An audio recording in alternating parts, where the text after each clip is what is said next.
சிசா media நேயர்களுக்கு இனிய புத்தாண்டு நல்வாழ்த்துக்கள். அனைவரும் சீரும் சிறப்புமாக மிகவும் சந்தோஷமாக இருக்கணும்னு சிசா மீடியா சார்பாக வாழ்த்துக்களை தெரிவிச்சுக்கிறோம். என்னதான் புத்தாண்டு வாழ்த்துக்கள் சொன்னாலும் எல்லாருக்குமே நல்லா இருக்கணும்னு சொன்னாலும் ஒரு ரசிகர்களுக்கு மட்டுமே இது ஆரம்பமே ஒரு துக்ககரமான செய்தியாக ஆரம்பித்து தான் ரொம்ப வேதையான ஒரு விஷயம். அது வேறு ஒன்றுமே இல்லை. அஜித்தோடைய விடாமுயற்சி படம் பொங்கலுக்கு ரிலீஸ் ஆகாமல் தள்ளி போனது தான்.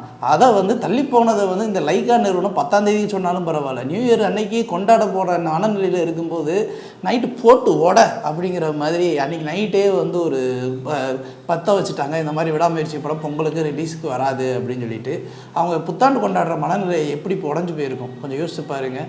அது மாதிரி இன்றைக்கி ரசிகர்கள் பல பேருடைய துக்ககரமான நிலைமையில் இருக்கிறதுக்கு அஜித்தோடைய விடாமுயற்சி படம் ரிலீஸ் ஆகாமல் இருக்கிறது ஒரு மிகப்பெரிய காரணமாக இருக்குது.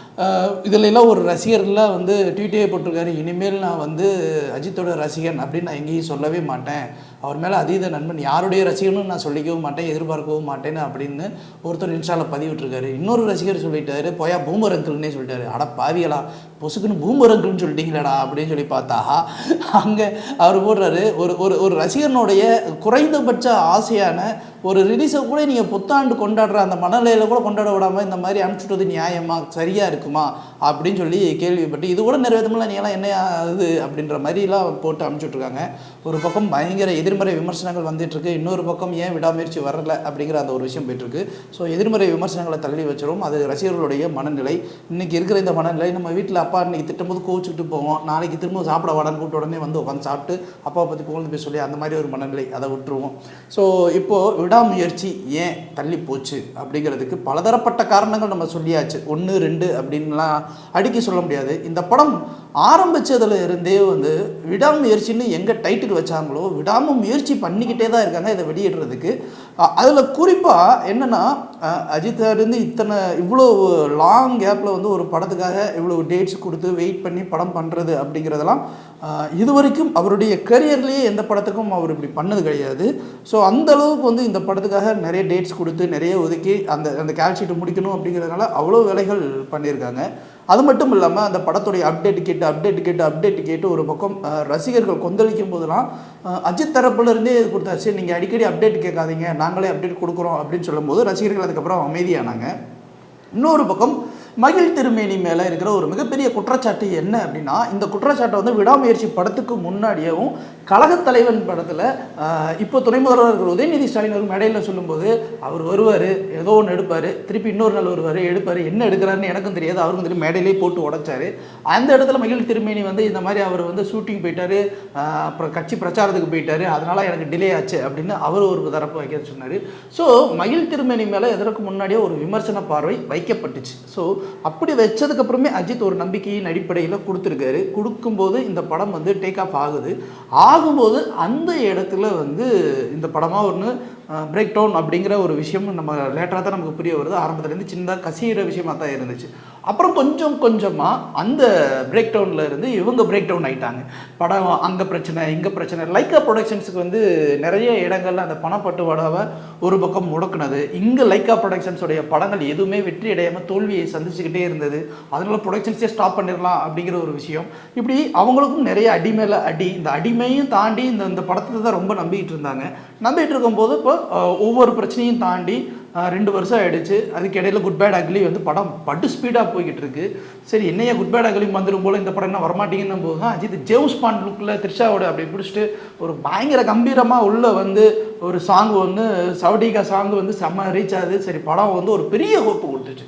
இந்த ஹோப்பு ஓகே, அஜித் ரசிகர்களுக்கு ஒரு பெரிய இந்த நாற்காலி முனையில் உட்கார வச்சு படம் பார்க்க வச்சிருண்டா அப்படின்னு நினப்பில் இருக்கும்போது டப்புன்னு அடித்த உடனேவும் இது ரசிகர்களுக்கு ஒரு மிகப்பெரிய ஏமாற்றத்தை கொடுத்துச்சு. இன்னும் சொல்லப்போனால் இந்த 2025 ஆரம்பத்தில் இந்த சிறப்பான புத்தாண்டு அவங்களுக்கு ஒரு கொஞ்சம் மனசு கஷ்டத்தை கொடுக்குற ஒரு சோகமான புத்தாண்டு ஆரம்பிச்சிருச்சு அப்படின்னு தான் நம்ம இதை சொல்லணும். இது அஜித் சாருக்கு இப்படித்தான் நடந்துச்சா அப்படின்னு நம்ம கேட்கும்போது கிடையாது. இதற்கு முன்னாடியுமே நிறைய படங்கள் அது மாதிரியும் சில பிரச்சனைகள் வந்திருக்கு.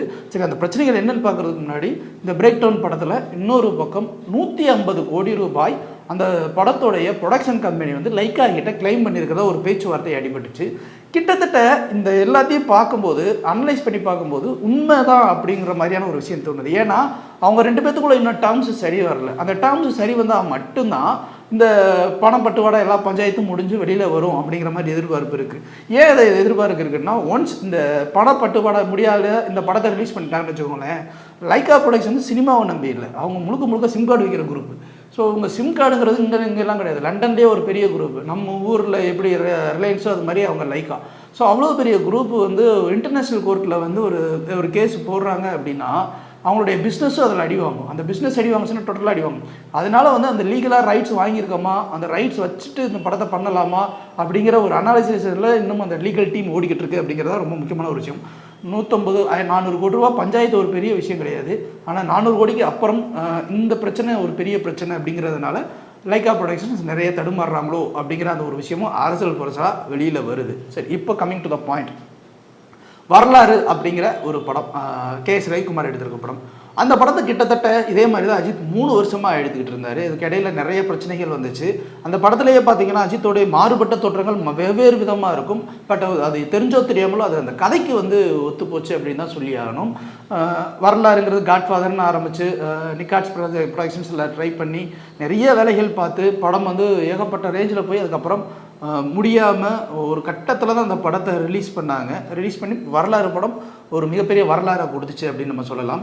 அதே மாதிரி தான் அதற்கு முன்னாடியே வந்து அஜித் நிறைய படங்கள்லையுமே வந்து நடிக்க ட்ரை பண்ணி அதுக்கப்புறம் வந்து தள்ளி போய் அப்புறம் வந்து ரிலீஸ் ஆகி அப்புறம் ஒரு சில படங்கள் ஓடிச்சு, நிறைய ஓடாமல் இருந்துச்சு. அதில் முக்கியமான படம் ஸ்னேகாவும் அஜித்தும் நடித்த ஜனா அப்படிங்கிற அந்த ஒரு படம். அந்த படமும் கிட்டத்தட்ட 2 வருஷம் கிடப்பில் போட்டு அதுக்கப்புறம் எடுத்து லுக்குலாம் மாறி இருக்கும். மாறினதுக்கப்புறமும் அந்த படத்தை ரிலீஸ் பண்ணியிருப்பாங்க. அந்த படமும் பெருசாலாம் ஒன்றும் ரீச் கொடுக்கவே இல்லை. அது ரீச் கொடுக்கல அப்படிங்கிறது நமக்கு தெரியும். அப்புறம் மகான்னு ஒரு படம், மகாங்கிற ஒரு படம் ஆரம்பித்து அது எங்கே போச்சுன்னே தெரியல. மகாங்கிற படம் அப்படியே மண்ணோட மண்ணாக போயிடுச்சு அப்படிங்கிறதா உண்மை.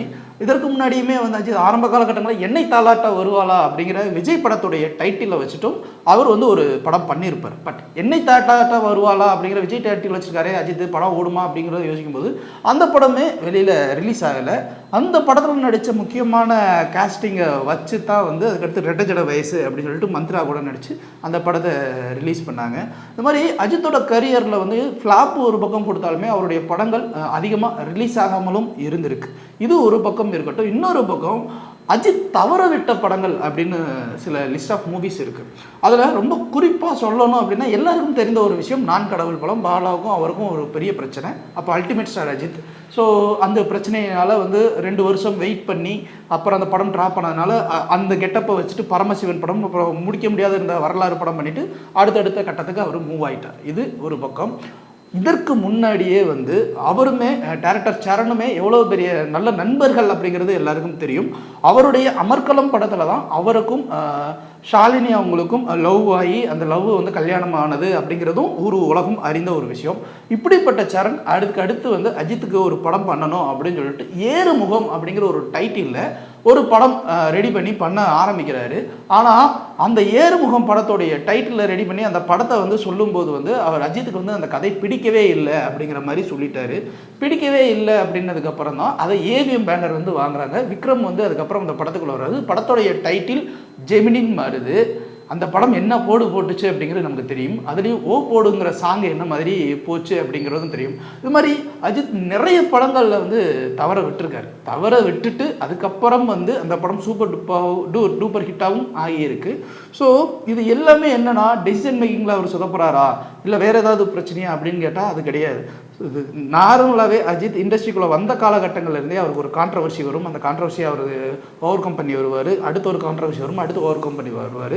ஸோ இது சிலருக்கு இயற்கையாக நடந்த அமைப்புகள். இதற்கு வந்து அவர் என்ன பண்ணுவார், இப்போ மயில் திருமேனி ஸ்லோவாக பண்ணுறாரு அப்படின்னா அது மயில் திரும்பியோட ஃபால்ட்டு. லைக்கா ப்ரொடக்ஷன்ஸ் வந்து அந்த படத்துக்கு வந்து லீகலாக ரைட்ஸ் வாங்காமல் பண்ணாமல் போயிட்டாங்கன்னா அது லைக்கா ப்ரொடக்ஷன்ஸோட ஃபால்ட்டு. ஸோ இவங்க 2 பேருடைய ஃபால்ட்டுக்கு வந்து அஜித் சார் என்ன பண்ண முடியும்? அவர் அதிகபட்சம் ப்ரொமோஷன்ஸுன்ற ஒரு விஷயத்தில் சில ஃபோட்டோஸு இதெல்லாம் எடுக்க அலோவ் பண்ணுறாரு. அது பப்ளிசிட்டி ஆகுது. அதனால் ஆடியன்ஸ்க்கு வந்து சந்தோஷப்படுறாங்க. அவரால் முடிஞ்ச மார்க்கெட்டிங் ஸ்ட்ராட்டஜி அவர் பண்ணுறாரு. ஓவராலாக இந்த படம் ரிலீஸ் ஆகாமல் போகிறதுக்கு முழுக்க காரணம் அஜித் கிடையாது அப்படிங்கிற ஒரு உண்மையை மட்டும்தான் இந்த வீடியோ மூலமாக சொல்ல வரோம். அதனால் இதில் அஜித் ரசிகர்கள் தேவையில்லாமல் அஜித் மேலே கோவப்பட வேண்டிய அவசியமும் கிடையாது அப்படிங்கிறதான் எங்களுடைய பகுப்பாய்வில் தெரிந்த ஒரு விஷயம். லைக், ஷேர் அண்ட் சப்ஸ்கிரைப் பண்ணாதவங்க இப்பவே சப்ஸ்கிரைப் பண்ணிருங்க. எங்களோட அப்டேட்ஸ் உங்களுக்கு வரணும்னா பெல் பட்டனை பிரஸ் பண்ணுங்க.